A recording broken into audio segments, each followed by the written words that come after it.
All right, we back. We're back again. We left on a cliffhanger.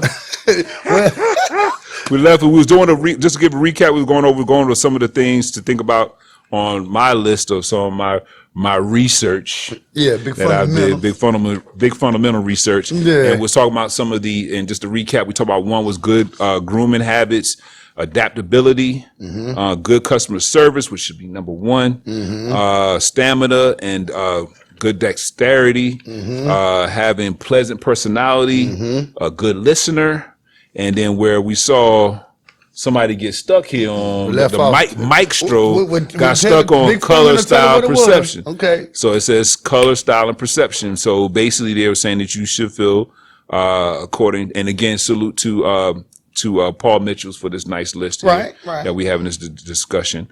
But they were saying a good cosmetologist, I'm throwing Barber, knows what styles and colors would look good on individuals and is comfortable making suggestions to help their clients look their best. And I was like, yeah, you got stuck on that one. I really don't like, I kind of disagree with that because what you mean? I kind of disagree with that because like, I'm me, you know, I have people come in the shop and say, oh, go ahead and do whatever you want. I don't like to do that because what I like, they might not like for their head, you know. So with that being said, any barbers, stylists that are listening, if you ever experience someone saying just do what you like, because I know it should be a lot of y'all out here, put in the comment box talking about, do what you. They say when I sit down, you can do whatever you want. Do whatever you want. Put that in the comment box. Do whatever you want. Because and the thing is, then again, they don't want me to do what I want because I do what I want, and that ticket gonna be high. That ticket gonna be high now. I might put a design in their head that costs about $50 with some color. That's another $50. Or they gonna want to pay that money. You know, you can't tell a person what. Okay, just do whatever. And then, you know, once they do whatever, then their bill be like 120. The bill be like whatever. The bill be kind of high. Yeah. You know. So now, do you think though that you don't feel like that a barber or stylist should make? Well, I just it's to each his own. Like, you know, because I know that I can give suggestions. I know about facial shapes and things like that. I know because I'm an instructor. You know, so but.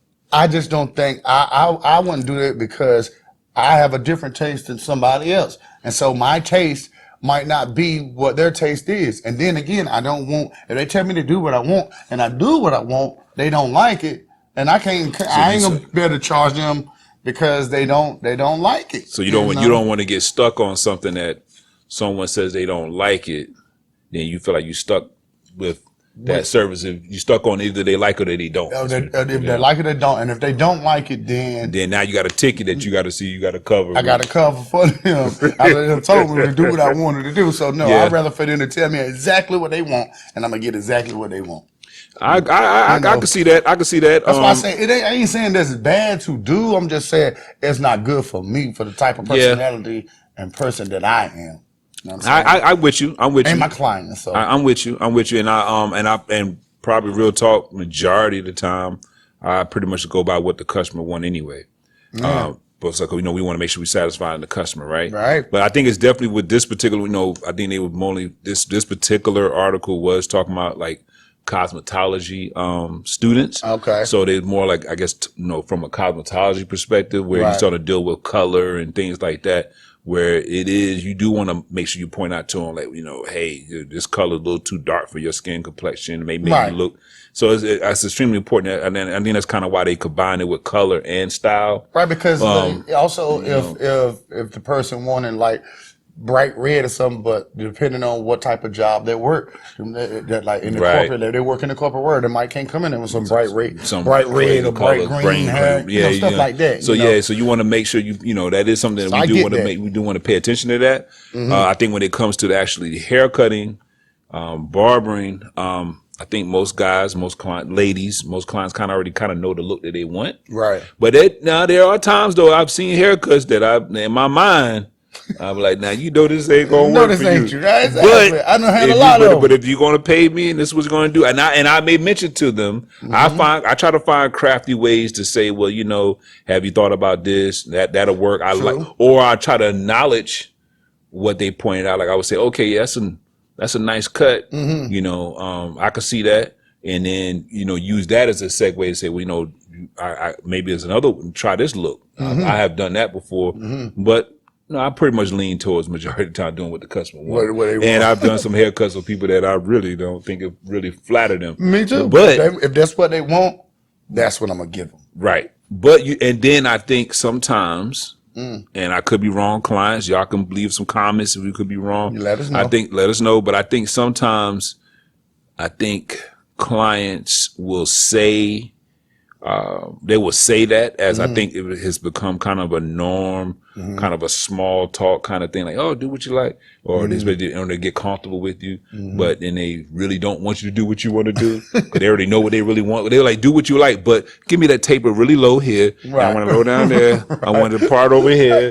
I want to line up over there. I want my beard like this. Right. So I thought you said you want me to do what I want to do. Right. But I think but to move on, you should. I feel like every student, barber, cosmetologist, or whatever, whoever in the industry, beauty industry, natural hair, salute on natural hair folks as well. But I think you should always have it in your pocket and be prepared to be able to. If somebody was to actually want a real formal consultation, they really want to know like what they really honestly want you to be able to tell them. How, this color look on me, how this cutter look on me, and just being able to know how to do that and have that in your pocket, that if you get a client that, wants to request that, a new client, client, if they request it, you should be able to know how to do it. Right. I think you should know how to do it. And that ain't nothing that you would just sit right down, a person just sit right down, and then you do the consultation like that. I would do a consultation like that, like a day before I do the service. Right. Like, so I can really go in depth with them, especially if a new client, so I can really go in depth with them about what kind of color will be good for you, what kind of hairstyle will be good for your facial shape and things of that nature. Yeah, exactly. Another last three we got here. I think, of course, this is a no-brainer, but I think sometimes it gets overlooked. We might have talked about this in a previous episode, but being creative, all right, have a sense of creativity. Yes. That is that. Well, also sometimes I like to call that gray area. Okay. Right. In school, we're gonna give you the fundamentals. We're gonna give you, and I know you got between the old school and new school. Some people don't believe in cutting by the numbers, meaning knowing your guard numbers. Some people should just know. You're gonna have the debate about using clippers versus shears and razor and all this other stuff. At the end of the day, I still feel like, regardless of how fundamental a system you create, because we could tell, do it closed, open it up, and put a 1.5 on there, put a 2 on there, put a 3 on there, put a 5, whatever, skip guard methods, whatever different methods we come up with. I think it's still that gray area in there, especially when it comes to blending for fade. I can speak for barbering at least, and styling the same way, but there is a creative part in there somewhere that just really, it's the artsy side that can't kind of really always put a real definition to, or really like a real step to it. Just like, you just got to know how to just kind of blend that in. You got to just draw it in. You got that sculpting, as we learn, is sculpting and then really getting that fine tuning, that work. That's the crafty. That's the creative part, I think. And critical thinking. You got to do the critical thinking to be creative. So it's all about the person that's doing the haircut, having that critical thinking aspect and that creativity. So. Because to do the creativity, you have to have the critical thinking first to be able to provide a canvas in your mind that, okay, I'm going to create this on my own, So you have to be able to think what would go good with this. How would you do this? That goes back to go back to critical thinking. Yeah, and the critical thinking is very crucial. And like you were saying about even for now, with thank God for technology and we able to see everybody's got some awesome work out here. Everybody get to really see how our artwork that we put out here. But it takes a little bit of creativity. Sometimes you got certain, influencers you're watching and you're trying to figure out how they tie that together. Sometimes you gotta be a little crafty. Yeah, man. And, to pull that, pull a certain cut together. Some things they just not gonna always, it's a beautiful thing and I'm guilty of it myself. It's a thing called editing, man. Something's not going to get on there. That is just that. It's called editing, man. Called editing, This was right? stuff you gonna chop off or something. Right. And so, but we got to take another break real quick. We're going to hit you with these last two, and then we got another one with last question we'll answer, and then we'll just stay tuned. We'll see y'all.